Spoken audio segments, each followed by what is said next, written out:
commencement était la parole, et la parole est Christ. Radio Parole Vie, la radio qui donne la vie à travers la parole. Nania Zalo Kolayo Nanya Kosungalo Kolayo Mi Sveto Wami Likolo Toko Tato La Monene Nani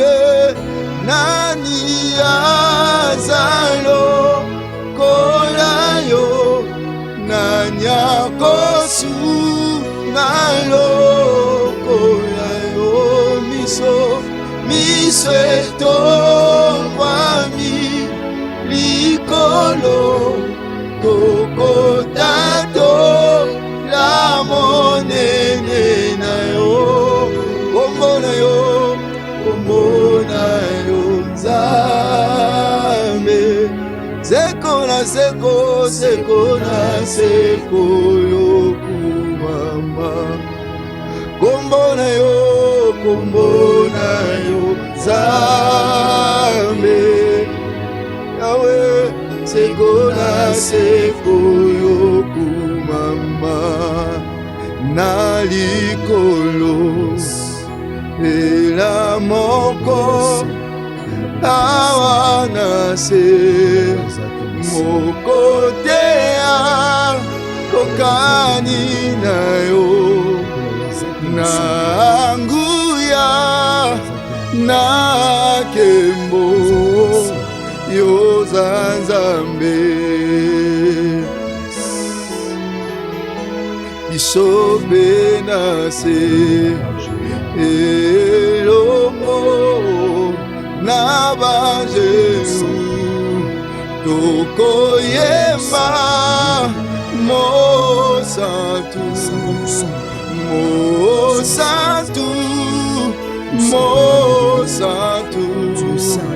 Alléluia Togumami Yahweh, liboso na yo Totatoli Unene na yo Bena bomo Basana Nzambe est tellement grand. Alléluia. Totombola monene ne abonzambe. Azai comparable. Makotena mukilo aza monene koleka Nzambe na biso. Azalaka azanga suka. Autikala kapuna seko. Ezamba bazalaka lelo bazali susuté si baleka. Il est sondable. Ya koleka soki mokete. Aolekate Yesu Masiya. Aoleka soki mokete, il est éternel. Alléluia. Totombola ye parce que c'est éternel. Totombola Yesu Masiya. Totombola yo santo alola. Totombola yo ozo régner éternellement. Dieu vivant et véritable. Ozo vivre c'est Ton qu'on trône est éternel. Totombola yo tu es au passé. Totombola yo Tu es là. Dieu. Totombola yo zamba bomo. Totombola yo nzambe na nguya. Totombola yo nzambe ya sika. Totombola yo likonzi na moto. Totombola yo lipata na nkebo. Totombola yo Kristo Yesu nzambe tansijefe ya sofe ya nzambe na nguya. Tokomana yo Mokota lokola yo Mokota kokani na yo Mokota zabala Mokota zabole lokola yo Mokota batelaka lokola yo Mokota pesaka bomo lokola yo Yonde mokonzi ya milimo ya bato Totomboli yo mosango Totomboli yo le grand vainqueur de Golgotha Totomboli yo le roi de gloire Totomboli yo le véritable grand vainqueur de Golgotha Totomboli yo Yesu Masiya na mutu ya lelo Yesu Masiya na Totomboli yo na losango ya mutu ya lelo na bomoi na ngai na libota na ngai na tomboli kombo na yo na ba-auditeurs et ba-auditrices bazali partout à travers le monde oyo bakati bondi na mutu ya lelo Yesu Masiya mpona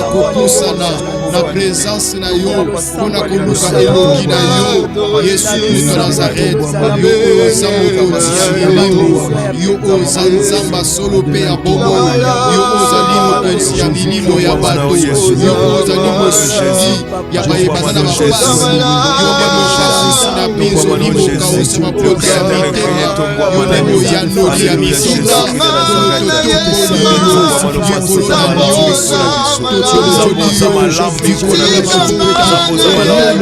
bakati ya mabota nyonso totomboli yo na basante totomboli yo na misala totomboli yo na baetude mpe na baproje totomboli yo likolo na nyonso Yesu Kristo ya Nazareti yo nde nzambe ya solo mpe ya bomoi.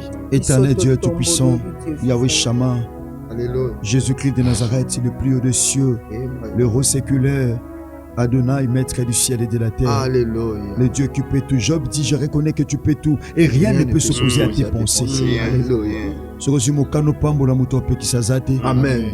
Sokozi mokano tato kata basinga muto apekisa zate. Azate. Sokozi mokano sekwisa muto apekisa zate.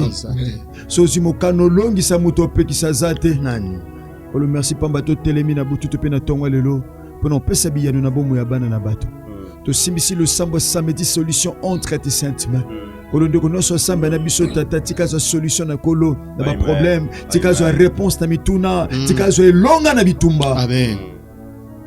To simbisi ngongo entre tes saintes mains, car les instants les plus précieux sont ceux que nous pensons, Seigneur, sont ceux que nous passons dans ta présence. Car dans ta présence tu restaures tout et tout se révèle. Au nom de Jésus-Christ de Nazareth, le seul Dieu, l'unique et le grand vainqueur de Golgotha, le Dieu que nous acclamons, le Dieu que nous prêchons, le Dieu que nous prions, Jésus-Christ de Nazareth, le Dieu vivant et véritable, que nous avons ainsi prié et nous disons Amen. Amen. Merci les hommes de Dieu, acclamons le Seigneur, acclamons Dieu, acclamons Dieu. Merci, nous lisons rapidement la parole de Dieu, les hommes de Dieu, merci. Dans un évangile selon Luc chapitre 7, verset 11, la Bible dit ceci, les hommes de Dieu. Les jours suivants, Jésus alla dans une ville appelée Naïm. Ses disciples et une grande foule faisaient route avec lui. Lorsqu'il fut près de la porte de la ville, voici, on portait en terre un mort, fils unique de sa mère, qui était veuve. Il y avait avec elle beaucoup de gens de la ville. Le Seigneur l'ayant vue, fut ému de compassion pour elle et lui dit, ne pleure pas. Il s'approcha et toucha le cercueil. Ceux qui les portèrent s'arrêtèrent. Il dit, jeune homme, je te l'ai dit, lève-toi. Et les morts s'assit et s'est mis à parler. Jésus les rendit à sa mère. Tous furent saisis de crainte et ils glorifiaient Dieu, disant, un grand prophète a apparu parmi nous et Dieu a visité son peuple.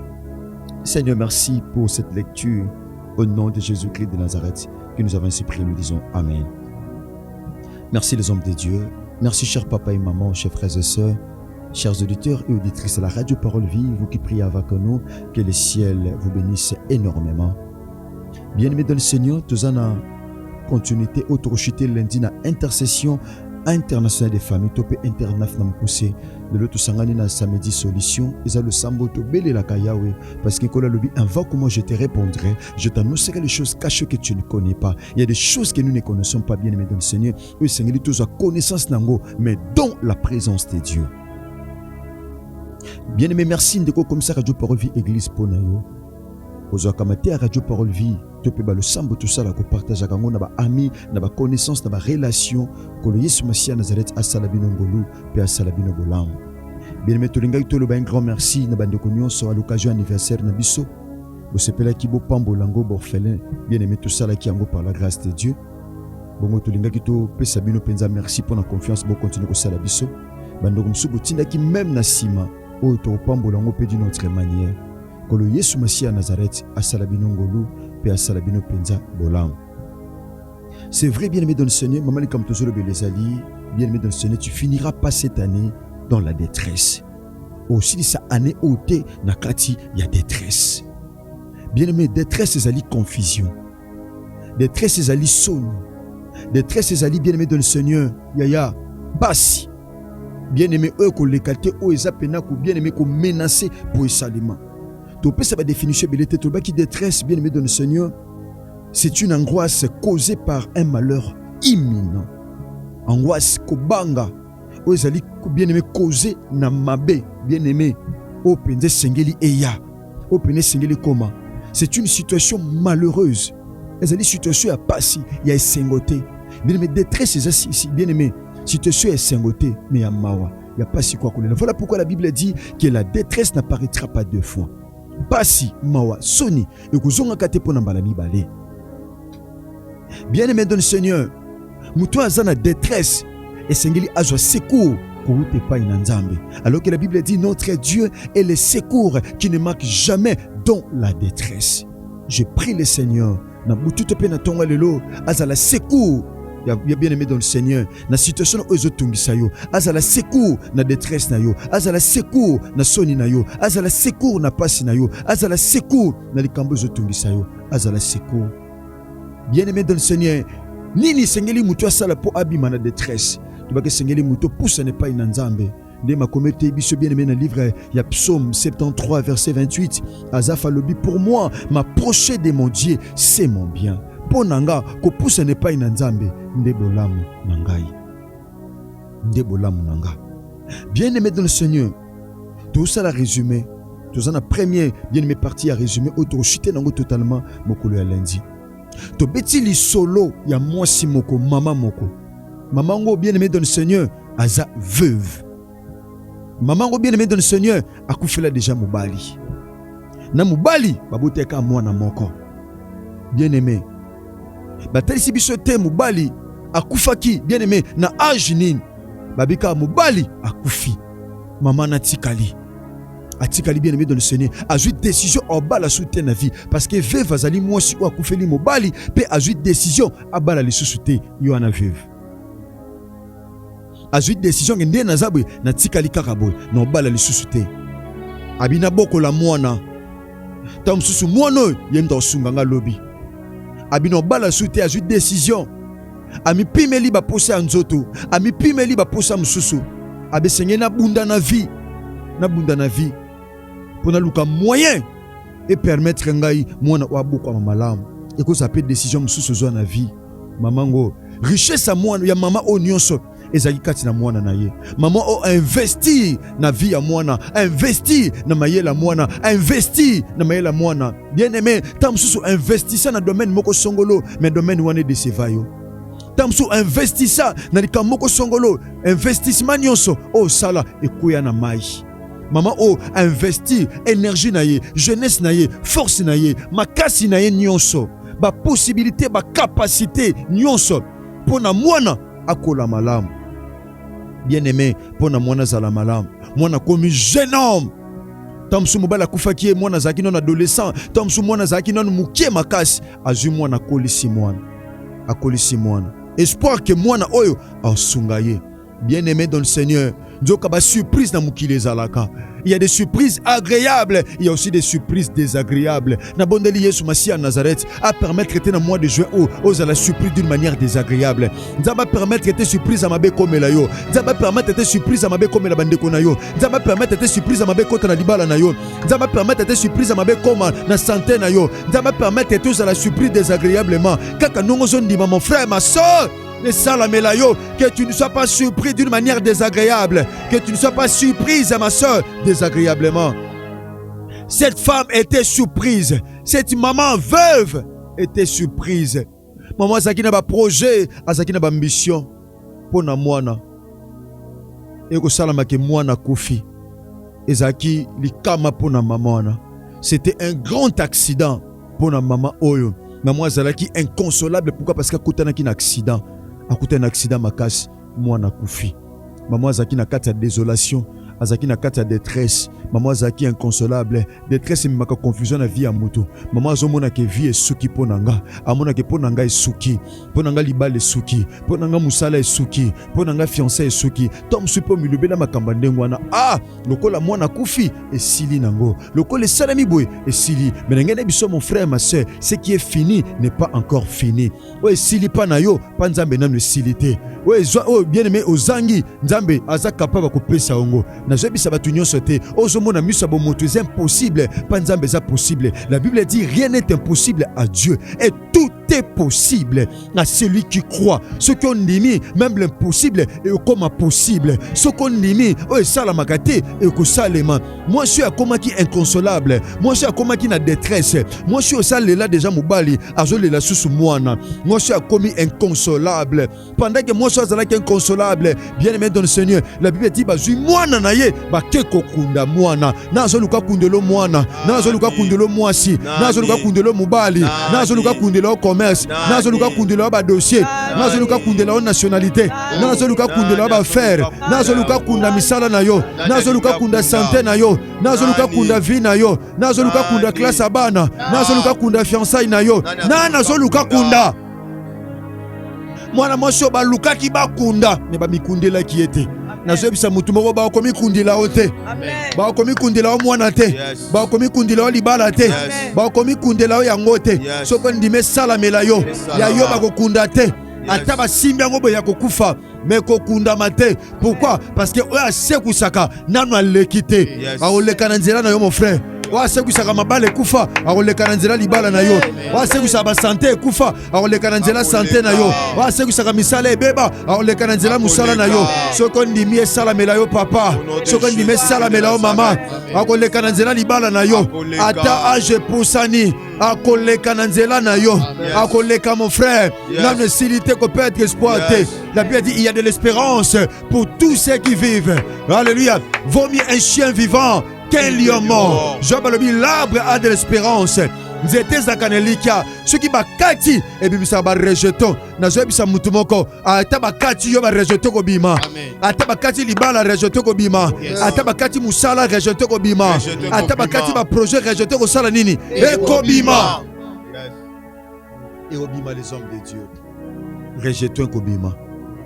Bazu mwana ya mama obache na cercueil destination cimetière po bakende kokunda mama akomaki na détresse mobali bakundaki balongoli penza mobali bakende bakundiye mais natanga mwana pendant baliba bima na mwana na ville na naïn o elakisi agréable moi je amonaki sengwa naïn te amonaki sengwa naïn te abiba kundaka mwana bipona ngesuki pona nga vie suki pendant que baliba ki okunda mwana la Bible dit Yesu Masia Nazareth tanga moni mama oyo ayokeli mawa nzambe angayokela mutu moko mawa na losambo lelo nzambe angayokela mawa mon frère angayokela mawa ma sœur pendant que non loba boye bien aimé dans le Seigneur pendant que non te asango malamu nzambe munaoka mawa mozo matanga na mutema songa kutu mutu na oyoka mawa na mutema bongo nzambe atonda mawa pe bolingo nzambe oyokela mawa pona situation wana nzambe oyokela mawa nde libala nezo kena kobeba ndenge opération nezo compliqué ndenge cancer wana nezo tongisa ndenge ba rein wana nezo tongisa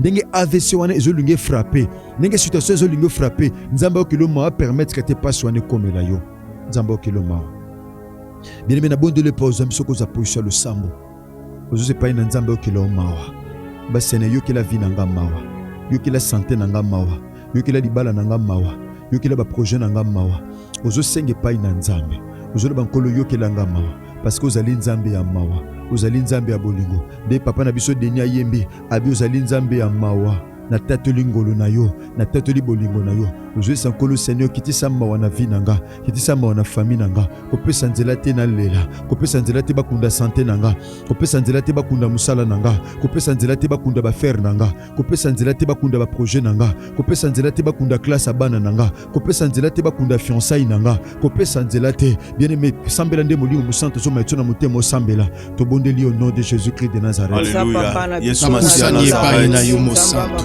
Nzambe ya mawa Yesu ozali nzambe na nguya penza babongo lokusani nzambe ya na yo kokonza musango Nzambe nzambe ya mawa Yesu Masia Nazareth yoka fami mawa yoka vina nga mawa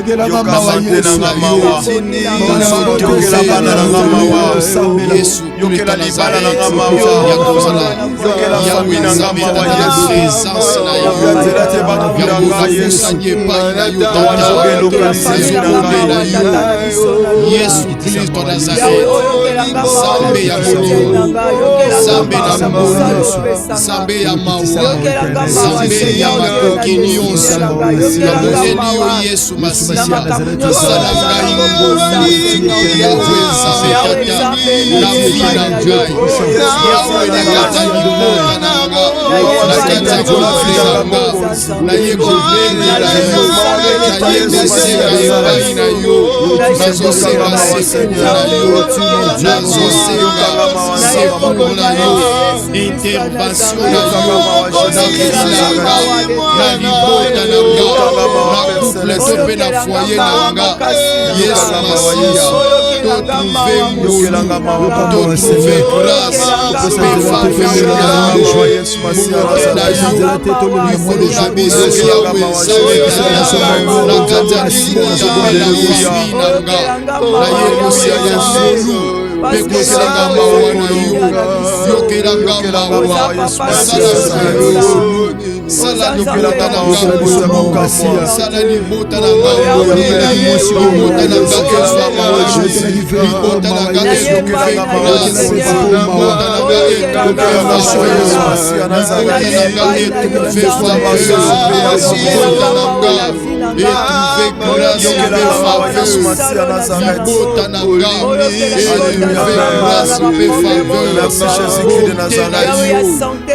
na nga, na libota na nga, na famille na nga, na kata couple na nga, na kata ndako na nga, kolo nazobele na yo mosantu, osala biso na molu, osala libota na nga, osopana mawa na yo, Zambe na bombo Yesu Yesu Nzamba pesa nzela te bakunda mwana na yo, apesa nzela te bakunda mobali na yo, apesa nzela te bakunda mwasi na yo, apesa nzela te bakunda bafere na yo, ozo tate longo zo sambela, ozo ba Seigneur ko pesa nzela te yanga lipambo li bakunda, ko pesa nzela te yanga victoire bakunda, ko pesa nzela te yanga succès bakunda, ko pesa nzela te yanga elevation bakunda, ko pesa nzela te yanga commerce bakunda, obondeli na kombo na Yesu Masiya Nazareth to Zambe yo Yesu Kristo Nazareth, Zambe na nguya pe kopesa nzela te bakunda maternité na nga, bakunda fécondité production na nga, kopesa nzela te bakunda santé na nga, kopesa nzela te bakunda famille na nga, bakunda santé ya mwasi na nga, bakunda maternité production fécondité na biso, kopermettre te kopesa nzela te bakunda mosala na nga, bakunda finance na nga, bakunda finance na nga, kopesa nzela te bakunda libota famille, kopesa nzela te kopermettre te Yesu Kristo Nazareth, santé na biso ekundama, kopermettre te bakunda etwali na biso, bakunda promotion, bakunda avenir, kopesa nzela te tata, Yesu Masiya Nazareth, kopesa nzela te, kopesa nzela te,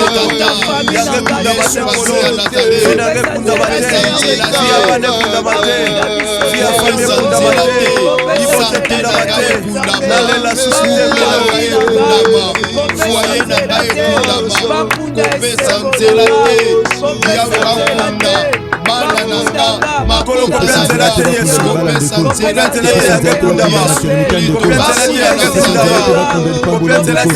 kopesa nzela te oya nga ekundama, kopesa nzela te bakunda, kopesa nzela te bana na nga, kopesa nzela te couple na nga, kopesa nzela te foko na nga finance na nga, ekowani na nga avenir na nga esengo na nga ekundama, kopesa nzela te bakunda bandeko na nga, bakunda libota famille na nga, bakunda bana na nga,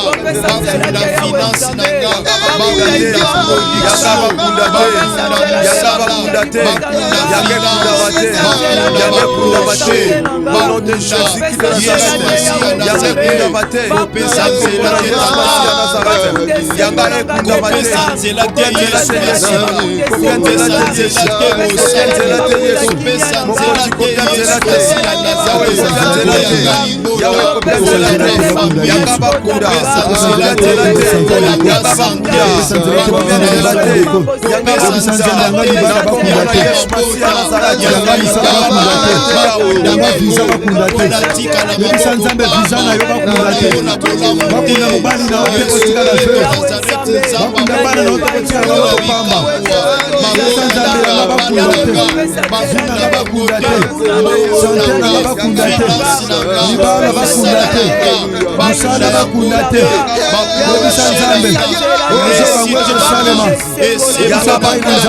nanga, Jésus-Christ de Nazareth.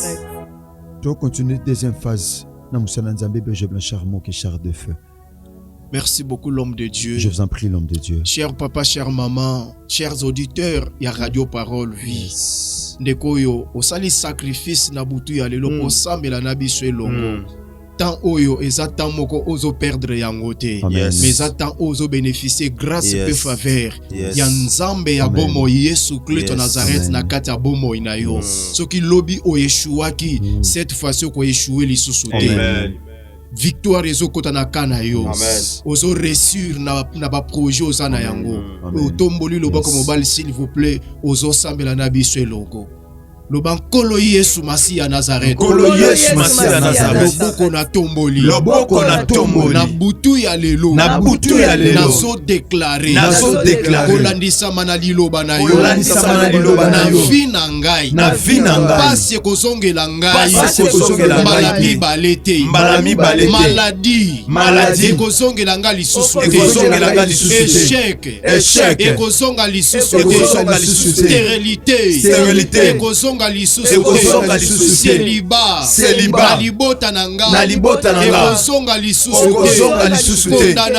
condamnation blocage na libota nanga na vie nanga ekozonga lisusu pasi na monaki ona leleseki ngai lelo ekozonga lisusu ekosalama lisusu maboko nazobeta nazoboya situation wana se répéter lisusu esalama lisusu esongelanga lisusu nalela lisusu nabela lisusu nakufela lisusu nabungisa lisusu naboyi perte nafinanga beta maboko papa nakoboya beta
Au nom de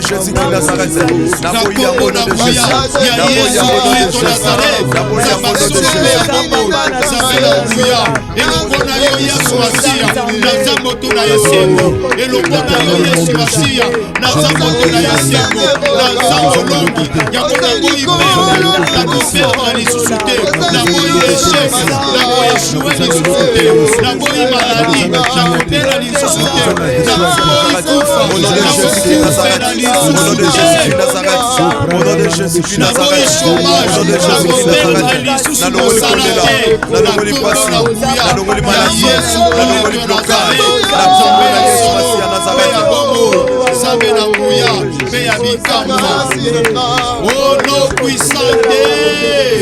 Jésus-Christ de Nazareth, les hommes de Dieu, Zamba Zoloba na Josué, alobi, car je connais les projets que j'ai formés sur toi.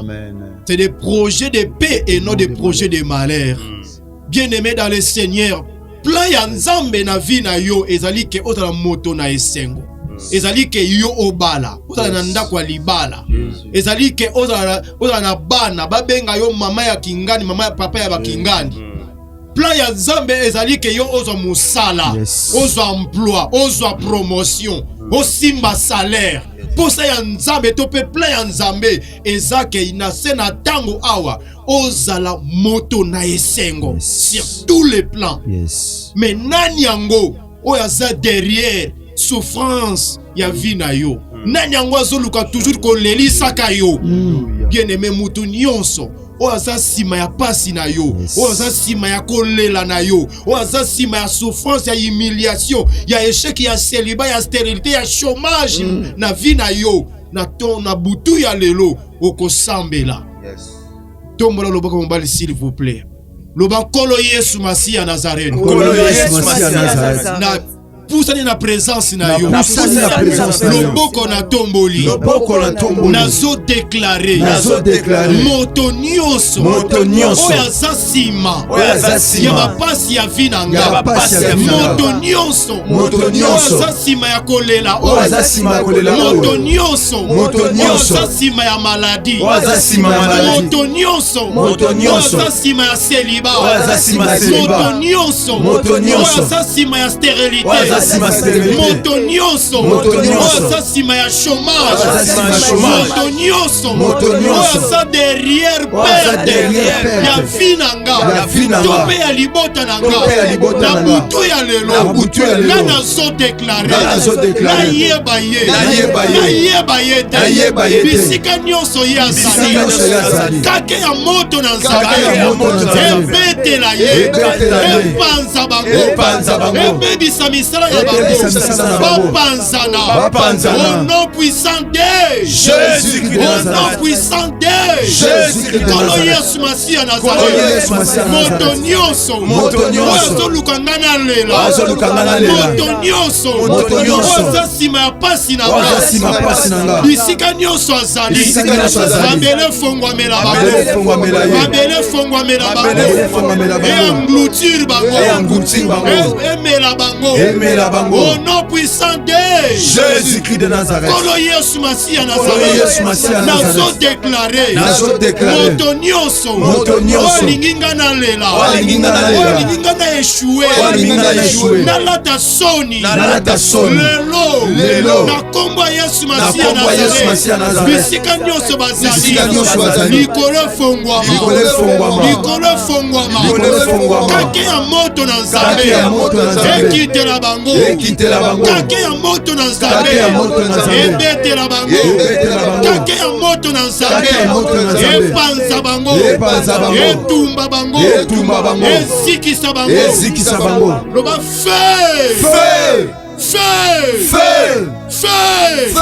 Au nom puissant de Jésus de Nazareth. On a déclaré qu'on boit comme moto. Moto nyonso oyo aza derrière. Moto nyonso oyo aza derrière. Souffrance, humiliation, échec. Moto nyonso oyo azoluka pasi. Moto nyonso oyo azoluka pasi. Malheur, échec. Souffrance en vie na yo. Moto nyonso oyo lingi yomela. Moto nyonso oyo lingi yoyoka soni. Moto nyonso oyo lingi eke. Malheur s'est répété. Malheur s'est répété. Souffrance continue. Kolela pasi nyoko. Kolela kufa na mambo ya yo. Maladi. Moto nyonso oyo aza base. Oyo aza na base. Ya réalité. Ya situation. Ya pasi. Ya kolela na yo. Alima ya zadi. Kake ya moto na Nzambe. Kake ya moto na Nzambe. Kake ya moto na Nzambe. Kake ya moto na Nzambe. Kake ya moto na Nzambe. Kake ya moto na Nzambe. Ebetela bango. Ebetela bango. Kake ya moto na Nzambe. Etumba bango. Kake ya moto na Nzambe. Etumba bango. Kake ya moto na Nzambe. Etumba. Ezikisa. Kake ya moto na Nzambe. Ebetela bango. Ebetela bango. Ebetela bango. Ebetela bango.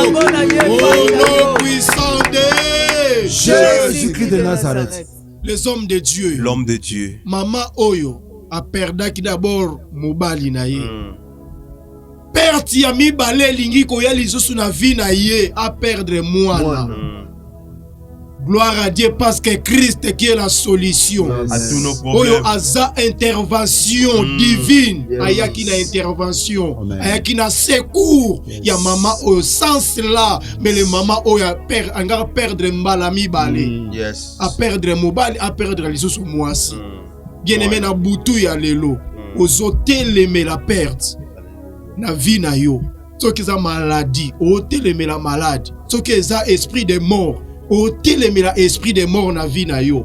Soki ezali perte musala chômage. Orobeta maboko koteleme loko boya malheur. Okoboya souffrance. Okoboya kufa. Okoteleme la maladie. Okoteleme la célibat. Okoteleme la stérilité. Okoteleme la chômage. Okoteleme la nyonso ya pasi. Oezo luka se répéter to pe comme na yo. Okobeta maboko kotelemela yango ko chasser yango ezala mosika ya vie na yo. Loba nkolo Yesu Masiya Nazareth. Yesu Masiya Nazareth. Na butu ya lelo. Ngai Blanchard. Na telemi. Nazo déclarer. Na vie na nga. Na libota na nga. Na bana na nga. Na bandeko na nga. Nazo boya. Maladie. Nazo boya. Kufa. Nazo boya. Chômage. chômage, nazoboya, pauvreté, nazoboya, échec, nazoboya, humiliation, nazoboya, rejet, nazoboya, condamnation, nazoboya, passignance, oyekomela kinga, lelo, ekokomela lisusu te, ekoserepete lisusu te, yango maboko nazobeta, nazoboya yango, na vie nanga na liboti nanga na bana na nga, beta maboko papa, beta maboko papa, bana koboya, bana kotelemela, telemela maladie, telemela kufa, telemela esprit de mort, telemela esprit de mort, telemela maladie, soki eza maladie héréditaire, soki eza maladie héréditaire, telemela maladie héréditaire, telemela esprit de mort, telemela esprit de mort, telemela esprit de mort, telemela chômage, telemela chômage, la vie na yo, telemela chômage, telemela chômage, telemela chômage, la vie na yo, telemela échec, telemela célibat, telemela stérilité, telemela stérilité, telemela chômage, telemela célibat, telemela condamnation, telemela blocage, telemela yango, oye yango, bana kotelemela yango, bana kotelemela yango, telemela yango, telemela chômage, telemela chômage na vie na yo. Jésus-Christ de Nazareth. Les hommes de Dieu. L'homme de Dieu. C'est vrai, la Bible dit, voici, je vous ai donné le pouvoir de marcher sur les serpents, sur les scorpions, sur toute puissance et l'ennemi, et rien ne pourra vous nuire. Ça veut dire que l'homme monte au salabiso mabe. Alléluia. Ni na moi ni na butu. Amen. Bien maintenant na cheko na cercueil. Nani. Baki kokunda yo. Nani. Na misa batu ba mono tambula mais spirituellement. Ozana cercueil. Kufa na cercueil. Nzamba ngabi miso na kati ya cercueil. Ozobima. Zoka metro to tombolongo mukelo ba kole sumasi ya Nazareth. Kolo Yesu Masia Nazareth. Ndenge mwana mama wabimaki na cercueil. Ndenge mwana mama wabimaki na cercueil. Ngape nyonso yange kota na cercueil. Ngape nyonso yange kota na cercueil. Soki vina ngezaki na cercueil. Tope vina ngezaki na kati ya cercueil. Nabima. Pe biloko nanga ebima. Pe biloko nanga nyonso ebima. Fandaka kimia. Kolo to sambele longo na basali na yo. Na kondima nyonso. C'est vrai, en vertu du pouvoir et de l'autorité, au nom de Jésus-Christ de Nazareth. Na sambeli o Yesu Masia Nazareth. Nzamba solo pe abomo. Nyoso mama bachaki na cercueil. Ce que sengwa mama oyo, succès à mama oyo. Victoire à mama o bachaki na cercueil e banda obima. E bima na kata vallée. So bachaki na kata vallée abaka. Vallée aba souci ya minyoko ya pasi pe ya mawa. Ale banda ko bima mama. Bima na vallée o eza sombre.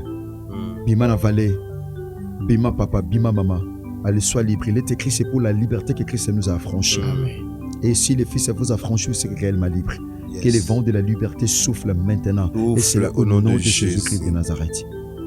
Seigneur, tu peux merci. Pour notre délivrance, tu peux subir tata na samedi solution allélo. Tata zoa le kumu son kembo pe ma sanjoli. Que le nom de mon ité na miso bomoto metondimi. Ma comme le but tambula tena otozo mona tata.